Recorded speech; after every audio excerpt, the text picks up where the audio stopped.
In this second session, we will look at some of the key concepts in developing calculation methods in numeracy at early and first level, and provide some ideas on how this learning happening in schools can be supported at home.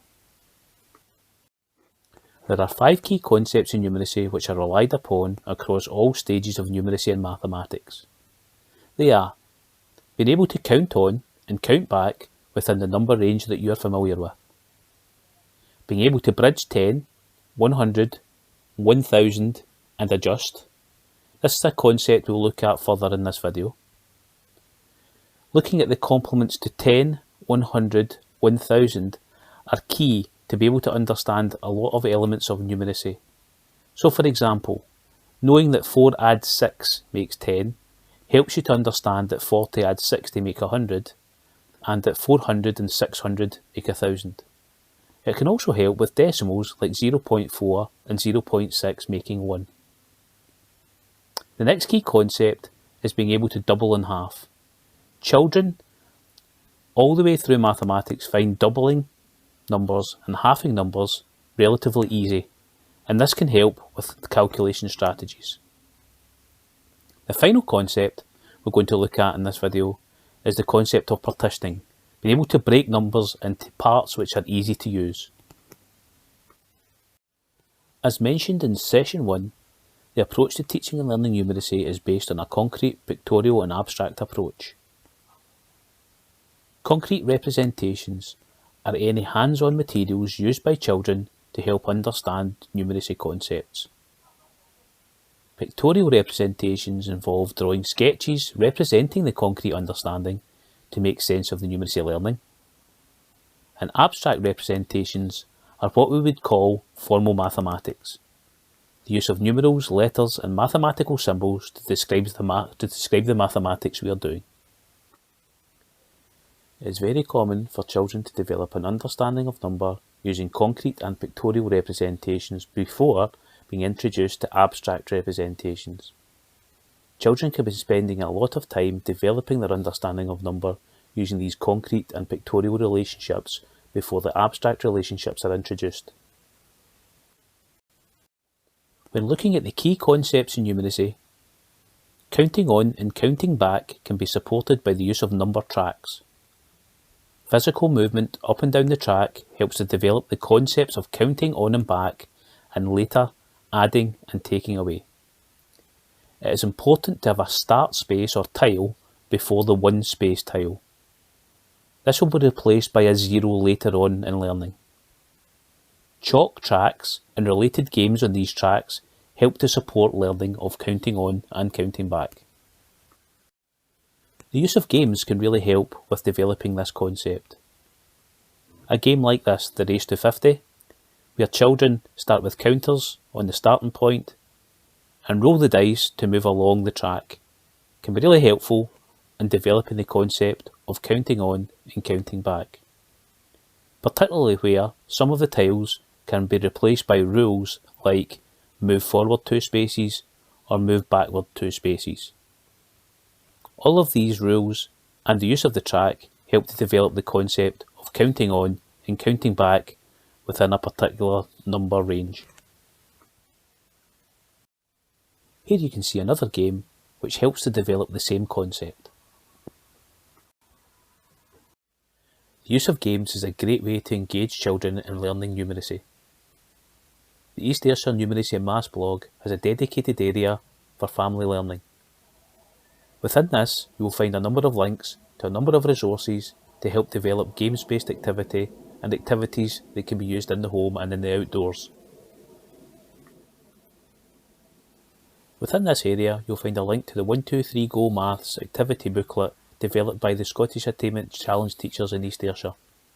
A really good resource for activities with children.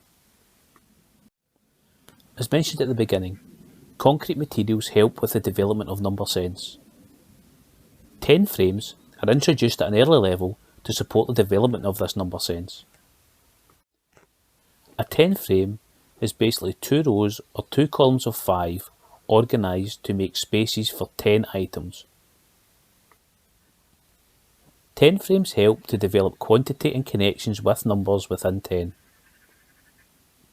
In this example, children are asked to show 7 within the 10 frame. How children describe that they know there are 7 within the frame can be useful in assessing their number bonds. Some children may count 1, 2, 3, 4, 5, 6, 7.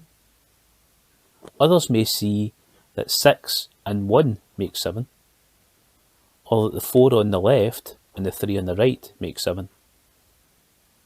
Some children may even be at the stage to recognise that 10, with the 3 missing, makes 7. Questions like how many more make 10 can be incorporated into the conversation to extend the learning. More recently, egg suppliers have kindly boxed eggs in 10s to provide ready-made 10 frames to support learning. In this example, you can see the child working on their complements to 10 using the egg box 10 frame and coloured Play-Doh. I hope you agree, this is a great use of an everyday item. As children develop their understanding of number beyond 10, pairs of 10 frames are useful for learners when they start to bridge 10, for instance. Adding beyond 10 takes learners to first level addition, but children at early level can work with numbers up to 20 and recall numbers up to 30 from any given number. The 10 frames are very helpful to support understanding of this very important concept of bridging 10, and I would highly recommend their use as children begin to develop this concept.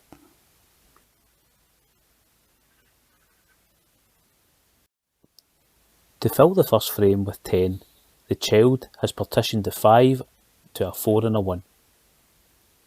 The 6 and the 4 make a friendly 10, with 1 being left in the second frame giving an answer of 11. This concrete or visual representation of what's happening with the numbers helps understanding. As children progress at first level, this concept can be built upon. Introducing 10 frames at an early stage helps learners as they progress in addition strategies.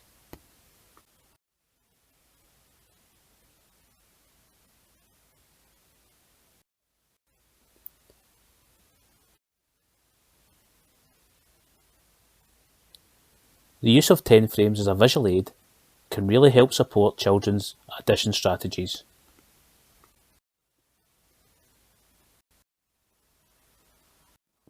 The East Ayrshire Outdoor Learning Team have developed the use of cloth 10 frames to create portable 10 frames. What a great idea! The use of sticks to create 10 frames to collect items in outdoors is also a great idea to help counting the quantity of items collected. As children develop number sense, they should also develop the skill of subitizing. Subitizing is the skill of knowing how many are there without physically counting each item. Using flashcards with dot images is a really good way of assessing how well this skill is being developed by children. So let's try it out. I'll quickly flash an image of some dots. How many do you see?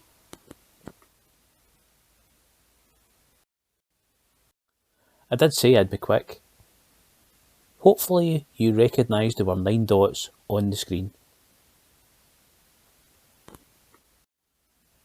This is an example of a structured dot image. The use of dice and dice games can support the development of subitizing.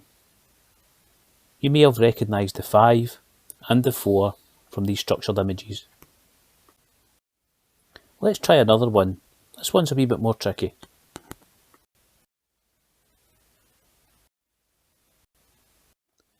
This dot image is unstructured.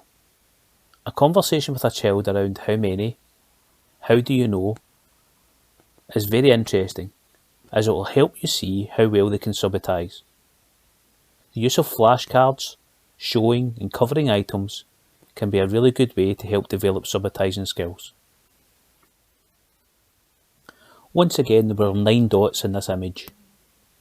I saw this as 3 plus 3 plus 3, like so. You may have seen it a completely different way, but that's okay. The concept of partitioning is a key concept in numeracy, as it is the ability to split a number to make it easier to use. Asking a child to take a number of items and split them, in this example farm animals split by a fence, helps with the concept of partitioning. 4 animals on one side, 2 on the other. Adding another fence can expand the concept to a 3-way split. For example, 2 animals on one part, 3 animals in the middle, with 1 animal at the end. As children progress at first level, this concept becomes very important as they develop mental calculation strategies in addition. Partitioning numbers is an important concept to develop from the earliest appropriate stage.